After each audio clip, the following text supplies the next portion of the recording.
Hey, scribes, welcome. I am a few minutes behind schedule, but as Ashanti told Ja Rule, I may not always be there when you call, but I'm always on time, okay? So just say Tia is on time. She's late, but she's on time. Welcome. Today's topic is how to find your writing niche. Hey, Jean, welcome. Okay, so we're going to be talking about finding your writing niche, and your writing niche is really that sweet spot. It's that part of the world that you occupy, and it really boils down to you being a specialist in a particular category, or maybe even a subcategory. Hey, Mona. So before I get into that, let me introduce myself to the newbies in the room. I am Taiia Smart Young. I am the face behind this page, yeahwrite with Taiia Smart Young, and I'm passionate about helping newbie storytellers, creatives, and potential authors create influence, impact, and income. And so to do that, in my opinion, you got to figure out if you're going to be a generalist, if you're going to be a specialist, if you're going to be a hybrid between what I like to call a gen spec. You know, I'm a wordsmith, so I play around with the words a lot. Hey, Tiffany, welcome. Hey, Christopher. So, like I said, you guys are going to be talking about how to find your writing niche. As always, hit that like button. Let me know that you're here, that you're alive, that you're going to participate. And let me know what you want to write about, or what do you write about? Christopher, I know you write fiction. Jean, you write a little bit about style. Tiffany, share with us what you're writing about. Mona, who is our newbie writer to the group, tell me what you are writing about, what you would like to write about. And as always, you know, all roads lead to creating influence, impact, and income. And to me, being a specialist really helps with that. If you're watching the replay, go ahead and hit that like button as well. And as always, share the video with your friends, because we want to make sure that we get as many people involved in our scribe tribe. And let me know if I'm delayed on your end, because I'm a little bit delayed on this end. So Jean, if you could let me know that, that'd be great. Or anyone in the group. As a matter of fact, let me know if I'm delayed. Okay, so first things first. So when I say niche, it's that part of the world that you occupy, your sweet spot, the thing that you do, and you do it super well. And I don't care that 5 other people do it. The way that you do it is different from those 5 other people. And you have to believe that, or else why are we here? Why are we trying to make money? Why are we trying to have influence, impact, and income? And if you look at any industry, really, there isn't just one person. There isn't just one cell phone carrier, right? We got Verizon, we got Sprint, we got T-Mobile. We just have different people competing. They may all offer the same kind of service, but there are special ways that they present themselves to you to show that they are different. Thanks, Jean, for letting me know that there's no delay. Appreciate that.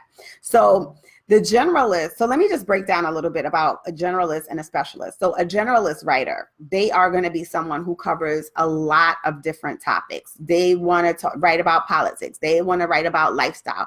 They want to write about hair and beauty, right? But a specialist really focuses in on what it is that they do well. So for instance, the specialist may be super niche in terms of, okay, I cover Black women, but I don't just write about Black women in general. I write about Black moms, right? So that's parenting. And then maybe even they want to go a step level and go deeper and say, I write about Black parenting issues for parents who have children who are autistic or special needs. So now we have a person who is not just a writer, but really an expert on their particular subject, because when we think about this person, they're going to be the one that has the information about new trends that are coming out in terms of how to educate autistic children, new tests, new ways that you should talk to your doctor, your pediatrician, when you are bringing your child in for a well baby visit. And it's like, hey, doctor, I noticed these things. So that person is going to have all of this information, whereas maybe the generalist isn't going to have as much information in terms of that particular subject. So somebody broke it down for me this way, and I loved this example, so I'm going to share it with you. So if you think about going to a dentist, right, and you have to get a root canal, and you have a choice between two dentists. So one dentist is just like a generalist. They do everything. They do fill-ins, they do cavities, they do, wait, a fill-in is for your cavity. Hold up. So they may offer what cleaning, whitening, bleaching, right? But then you have the endodontist who specializes in doing specifically root canals, and they do 20 to maybe 30 root canals in a week, while a regular dentist only does maybe 2 a week. So if you had your choice between going to which kind of dentist, what are you going to choose, right? Which one are you going to choose? You're going to choose the specialist, or you're going to choose the generalist? You're going to choose the regular dentist or the endodontist? Or are you going to choose the podiatrist, right? If you're choosing the podiatrist, you're at the wrong place on your body, because that's for feet. And I just want to make sure that you guys are paying attention and that you know what body part I'm talking about. So you're going to choose the endodontist, because the endodontist obviously has way more experience. If they're doing 25 root canals per week, that's your person. So I just want to look over here. Hey, Ron, he says, I'm writing a prison memoir. So at-risk youth, newly released and incarcerated. Perfect. That is absolutely a very niche subject. And if you're writing a prison memoir, that means that you probably are formerly incarcerated and know exactly what it looks like for someone who is at risk to be in in a situation where they've been imprisoned and now they're released. And how do they make that transition from being a person who's in prison to now being released and job hunting and reconnecting with family and forming bonds and all that kind of stuff. So to get back to niches. So you may think that having a niche sounds too specific, but as I learned a long time ago, I took this speech writing course, and the thing that stood out for me the most from the instructor was this thing right here. You ready? Listen. There are riches in the niches. Okay, so you know how much I like coin. He had me at riches and niches, and I'm like, okay, why and how? Because if you become an expert, then you're the go-to person, right? So now our friend Ron here, who's writing a prison memoir, he can now position himself after he publishes his book and goes around to different youth organizations, to churches, even to maybe companies that are looking to hire recently released folks who were formerly incarcerated. He is now building up his expertise in that specific subject because he knows what it's like. He knows the challenges. He knows what people are facing when they are newly released, as well as when they are when they are incarcerated, right? So I'm going to offer you a few tips and a bonus on how to figure out how to create your niche in this, in any industry, really, but specifically when it comes to writing. Okay, so let me look in these comments first of all and see what's going on. Okay, so Cecily Baptiste says, I'm married for 7 years and would love to start a blog for married women. Hey, we need that. And especially we need it for people who are happily married, or even, you know what? I take that back. Not just happily married. We need it from people who are married who offer different kinds of perspectives. So for instance, Cecily, I don't know if you follow Black and Married with Kids. I think that's called. Yeah, it's called Black and Married with Kids. They offer great perspectives in terms of blended families. Both the husband and the wife came into the family with children from previous relationships, and I believe they have children together. So they offer this perspective of, how do you talk to your mate? What do you do when your marriage starts to get a little bit stale? You know, if you're married for a long time, your relationship is going to go through different ebbs and flows. There's going to be times when, you know, maybe all goals are not met, and financially, or maybe where you want to live. So absolutely, Cecily, we need a blog for married women. And please tell me a little bit more about that. What do you want to talk to married women about? Let's see. And yes, I love that you love the quote, riches in the niches, because they absolutely are. Okay. So let me get to these tips. Tip number 1, what do you want to be known for? So it could be that Cecily wants to be known for as the, you know, the married woman who gives information particularly to other married women. Maybe she wants to go niche and talk specifically to married women of color. Maybe she wants to talk specifically to married women of color who are in interracial relationships. See where I'm going? There are different layers to having your niche and being able to talk to different audiences. But you don't want to go super, super niche where you're like, it's just a small audience and it's not that many people in your group. But as long as you are able to offer guidance, then it's like, hey, I have this group and it's building momentum and it's expanding. And you're like, you're being able to find that there are other people who share the similar views as you, similar interests as you, and they're looking for that information. Maybe it's specifically for, like you said, for Black married women. Okay. Well, excuse me. I said Black married women. You said for married women. Sorry. Okay. So what do you want to be known for? Choose your topic. And that could be, what is your topic? It could be auto. It could be sales. It could be blogging. It could be e-commerce. It could be video. It could be marketing. So if we think about that, like, let's say, for instance, I have my script here and I'm looking at my script. And so, for instance, if you choose your industry as lifestyle, you want to be known for lifestyle. Under lifestyle, you have different areas. It could be food. It could be entertaining. It could be parenting. What about tech? I used to cover tech a long time ago in the 90s. And under tech, I used to cover a lot of things. So this is before mobile phones became the thing, right? So I was on the cutting edge of everything. If you remember, like, if you guys are old enough to remember when Palm Pilots were popping, that's how far back I go with in terms of covering technology. And it wasn't, at that time, it wasn't that I wanted to be known for technology, but there was an opportunity that opens up within a department. Nobody else really wanted it. And I saw it as a way for me to gain more experience and learn more about technology. So I took it and I started to cover technology. But nowadays, under technology, we have not just mobile phones, we have apps, we have artificial intelligence, we have cybersecurity. There's so many different layers to thinking about what could be in your particular niche. Under content marketing, where, to me, that's where a lot of money is nowadays.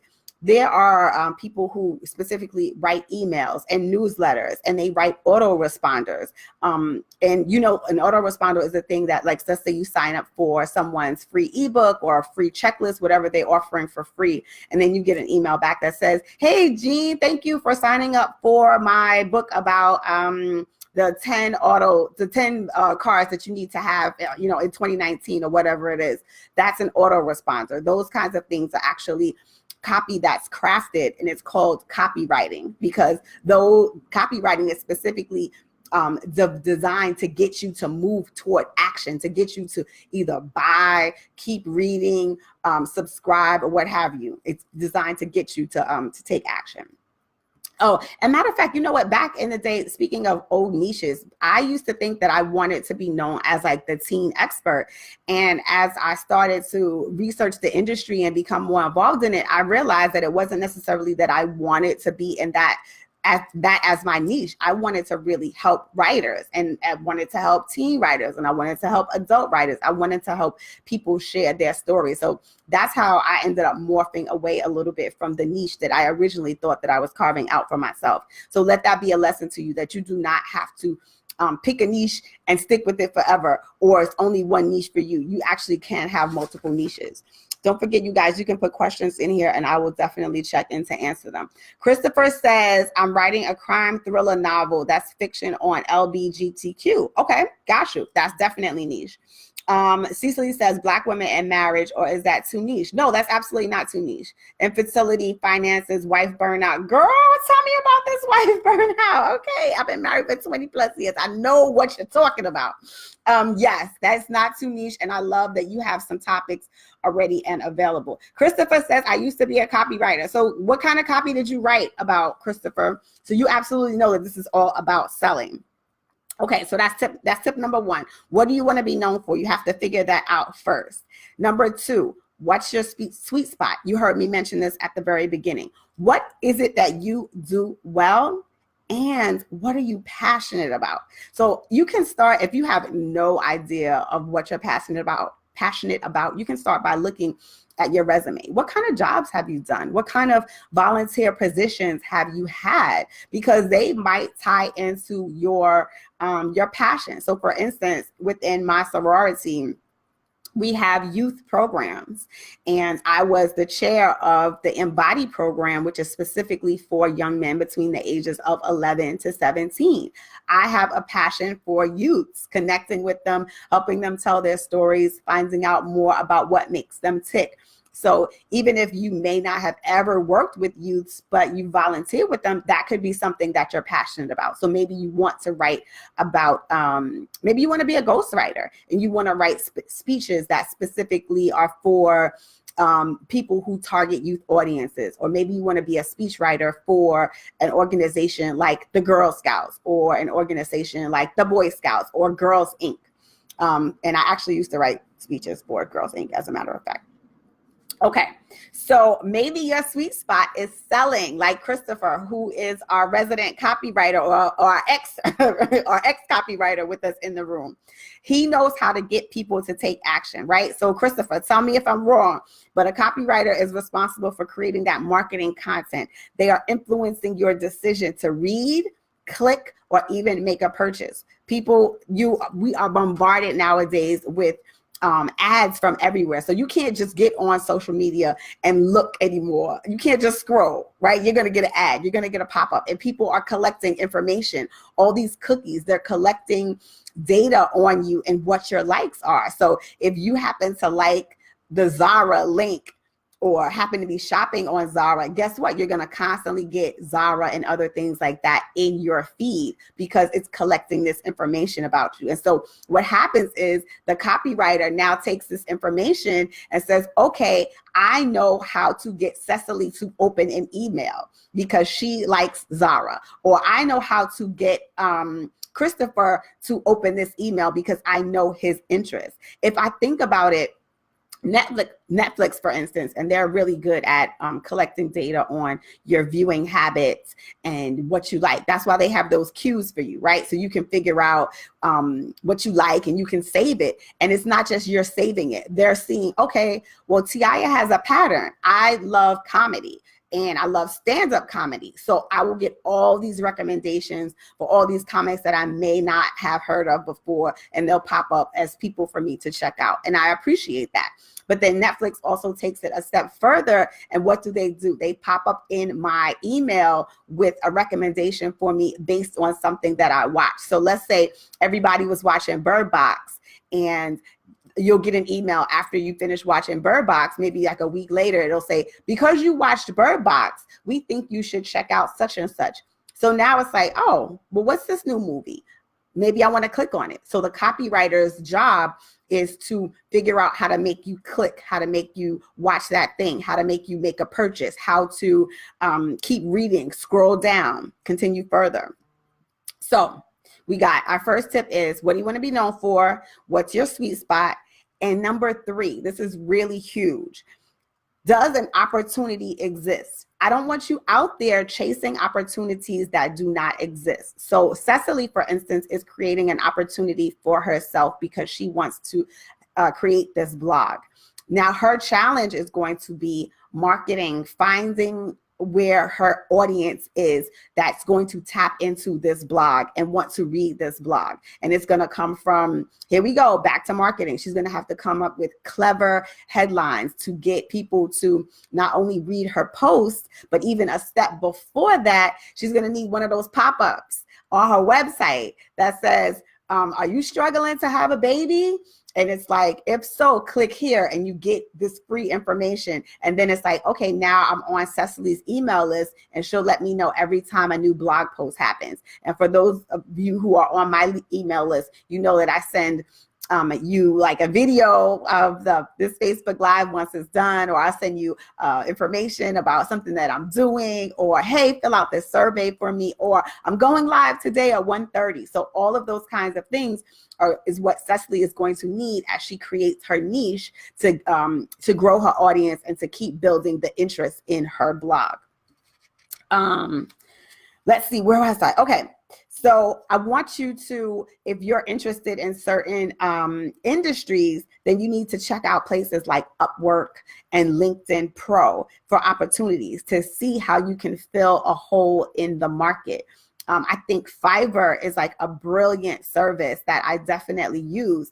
Fiverr, it created an opportunity for all these different creatives to be in one place, and you figure out, oh, I need a script writer, I need a ghostwriter, I need someone who can design flyers, I need someone who can design t-shirts, and you go there in that specific industry, and you can even niche down and find someone who creates specifically what you need. Maybe you need someone who writes scripts for voiceovers. You can actually go to Fiverr and find that person who does that. So I want to make sure for you that the opportunity exists. Do not go and start creating a really wonderful niche and there's nowhere for you to sell your services, because we're all about selling the services. We're not doing anything for free. We're making money. A lot of people are out here making money. iPhones, the bill has to be paid, right? We cannot go without paying our cell phone bill. We cannot go without eating. So please do not write for free. You know how I feel about that. Okay, let me just check in these comments over here. Christopher says, I wrote a lot for nonprofits. Nonprofits are arts organizations and within education. Long story short, I worked for a company who helped a lot of universities in the US promote enrollment. Perfect. So what you were doing basically was, my son is about to go away to college, so he gets all of these postcards in the mail, emails. One of the most clever emails that he got recently was that he got a $12,000 scholarship. Now, he didn't get the scholarship, but it was a way for us to open the email, because it's like, wait a minute, what school is this? We didn't even apply to the school. Let's click on it and see what it says. But it's an invitation basically to apply to the school, and he can be eligible for this $12,000 scholarship. So Christopher, I know exactly what you were doing. Where can I find speech writing classes or classes that help develop and improve writing? Cecily, girl, you're here with me. This is what I do. I help you improve your writing. I can even help you with your speech writing as well. So definitely, I will send you information on how to get on my calendar so that we can talk and see exactly what you need. You talking about where can you find it? You're right here. You're in the right place. This is why you're here.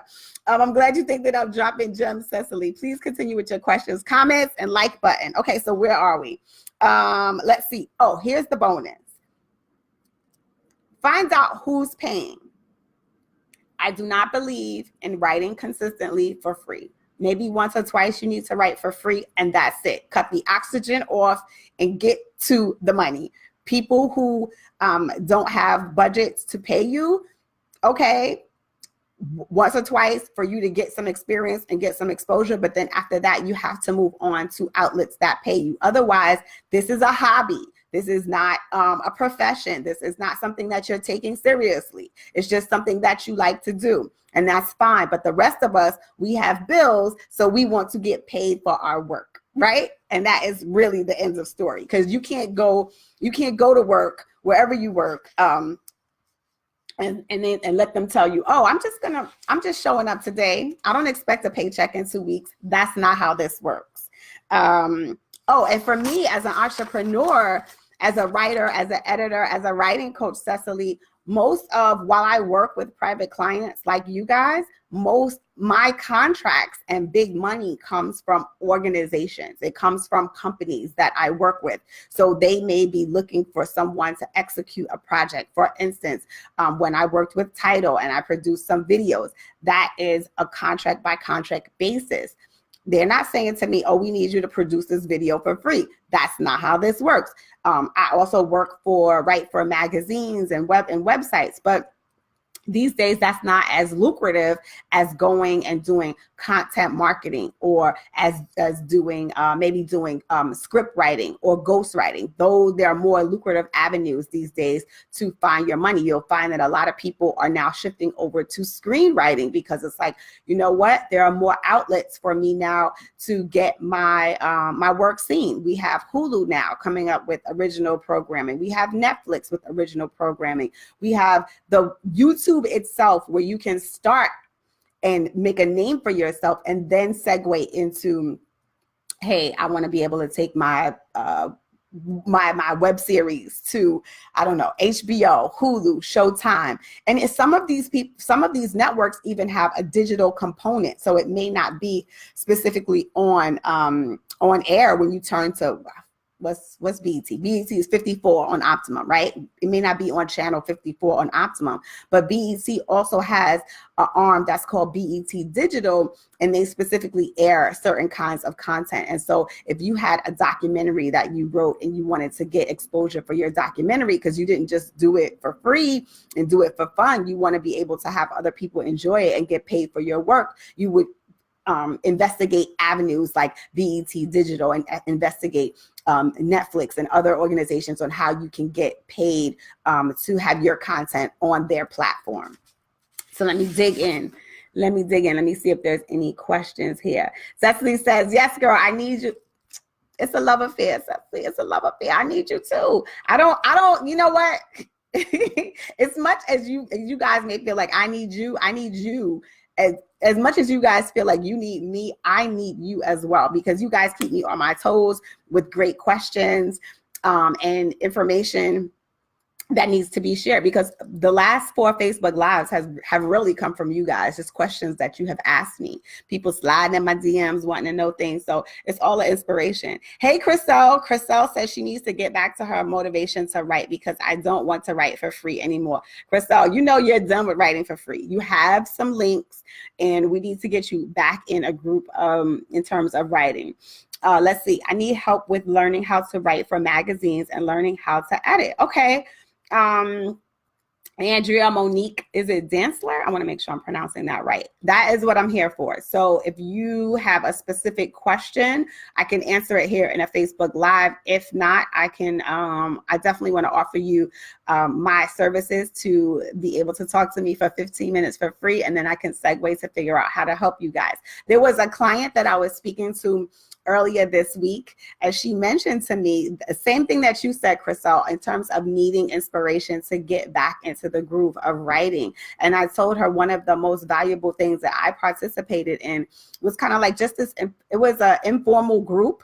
I think there may have been about 6 of us, and we used to share, we were all working on something different, but we used to share our pages with each other just to be able to have feedback and accountability. So if any of you guys are interested in doing that, maybe for another short 4-week session, I'm open to doing that and being the coach in that group for you guys. So that's like for Chriselle, who wants to get back into writing, who you started a novel and you were going great. So I don't want you to stop with that. For Cecily, who may be interested in working on these blog posts before she actually launches, because Cecily, my advice to you is to have some blog posts already on your site before you officially go live and let everyone know that, hey, I exist, I'm in the world. Just because once you get people to your site, you want them to stay there. And so you need to also have a mix of video, not just written content. Let's see. Is it Andrea or Andrea? You want to learn how to write for magazines, and I can definitely help with that because I have experience as a magazine editor and I'm still writing. Matter of fact, I'm working on a piece for Essence right now.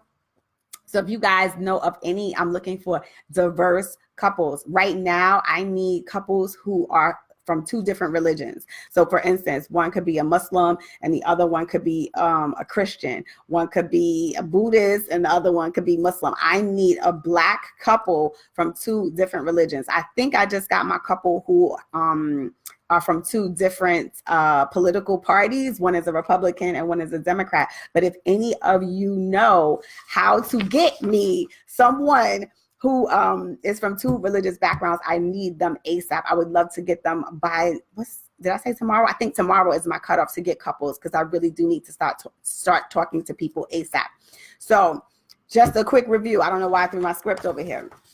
Just a quick review. What do I want you guys to do? I want you guys to think about being a specialist in your niche. How can you find what it is that you do, your sweet spot? What do you want to be known for, right? What's your sweet spot? What do you do well? Does the opportunity exist is number 3. And don't forget, the bonus is who's paying? Who has the coin? Is it individuals? Are you going to Fiverr? Are you signing up there and listing your services there? Are you going to LinkedIn Pro and listing your services there? Because for instance, let's say you write resumes. You might not even have a creative in terms of wanting to craft stories and profiles in that traditional sense. Maybe you want to write resumes. There's a whole market for resume writing, and it pays quite well. People pay upward of $500, $600 for resumes. And if you're at executive level, it's even more than that. And if you want your resume rushed, you can imagine that it's like if you need your resume by Wednesday and you need someone to whip it together, they might charge you $800, because what they're doing is using certain keywords to get the attention of not only recruiters, but get you past the ATS, the system that pretty much calculates how qualified you are for a position. So let's say, for instance, if you're applying for a content marketing position, the resume writer is going to put all the buzzwords and keywords into your resume so that when you upload it to Indeed or Glassdoor or LinkedIn or whatever, they're going to be able to rank you and say, oop, this person ranks like 85% in terms of having all the keywords. This person ranks 20% in having the keywords. So obviously the one that ranks 80% is going to get the look versus the one that's 20%. So keep in mind, there's different kinds of ways to write. It's not just magazine and website. There's script writing, there's resume writing, there's copywriting. There's a lot of different ways to come at thinking about your niche. So let me just scroll. Let me see any kind of comments. Hey, see, I love when my friends pop up. What's up, Mike? I love when my friends pop up in the group. Christopher's question to Andrea: what kind of magazine do you have? So I'm assuming that Christopher wants to know what kind of, for Andrea, what kind of magazine do you want to write for? Cecily says, video. Okay, don't come for my Brooklyn accent. You know, sometimes I get a little comfortable with you guys and the Brooklyn comes out. I don't feel like I have to be super, just blank with it. Yes, my Brooklyn accent is quite strong at times. Video, yes, Cecily, because video is the wave. What are we doing right now? I am communicating with you over video. So your and the engagement is going to be higher with video. We have a limited attention span thanks to social media, right? We're scrolling. We're on Instagram. We're scrolling. We're on Facebook. So the thing that Facebook noticed is that videos get the most attention these days, and they have to be short videos. So like, for instance, this video is 32 minutes long. I do not expect anyone who clicks on this video to watch the video in its entirety unless you just love me like that, right? But most people, they can watch a video probably upwards of maybe 3 to 5 minutes maximum. So that's why you'll see these videos on websites and on social media. So yes, Cecily, and it's not that you have to create this full production all the time, but maybe you just want to pop on and have certain videos on your website that offer tips. You're doing quick tips and quick countdowns. We can absolutely talk about that. So as I wrap up, I'm going to take any last minute questions. Let me see what y'all got for me. Any last minute questions? What you call it? So I don't see any last minute questions. Oh, wait. Mike is laughing at me. So what I will do is, for anyone who wants to have a free coaching call for 15 minutes, and I can help you figure out what you need to do, where you need to go in terms of your goals and your plans, like Cecily, who's about to launch this great new blog for Black women. And it's really important because I think a lot of people want to be married, and it's like, when you find out all that it takes to be married, girl, you might want to stay single just a little bit longer, right? Because there's a lot of sacrifices that have to be made when you call yourself a wife versus a girlfriend, okay? And, if you're married, then you know. So let's see. I'm going to post here the link on how to sign up for your free 15-minute coaching call. I hope you guys take advantage of it, and I will see you next week. We are about to be in February, y'all, so I hope you are crushing your goals. Take care, and I'll talk to you soon. Bye.